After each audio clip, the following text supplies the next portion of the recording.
Bangladesh cricket হারিয়ে যাবে না তো কেনিয়ার মতো?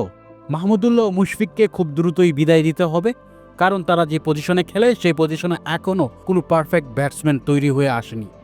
শুধু এই তৈরি হয়ে আসেনি বলে খেলানোটা বড্ড কঠিন হয়ে দাঁড়াচ্ছে বাংলাদেশের জন্য, কারণ প্লেয়ার তৈরি হচ্ছে না এবং নতুনরা সুযোগও পাচ্ছে না, আর যার কারণে বিসিবিও রিপ্লেস করতে পারছে না।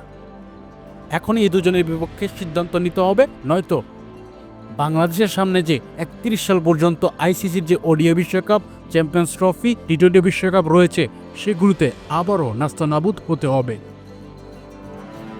বাংলাদেশ ক্রিকেট বোর্ড এখনও মাহমুদুল্লাহ, মুশফিকুর রহিম, সাকিব আল হাসান, তামিম ইকবাল ও মাশরাফি বিন মুর্তজার মতো প্লেয়ারদের এখনও তৈরি করতে পারছে না কেন, তার প্রশ্ন রয়েই যাচ্ছে বারবার।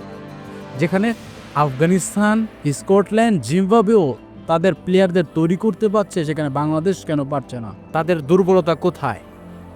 সিনিয়রদের উপর নির্ভরতা কমাতে হবে, নতুনদের সুযোগ বাড়াতে হবে।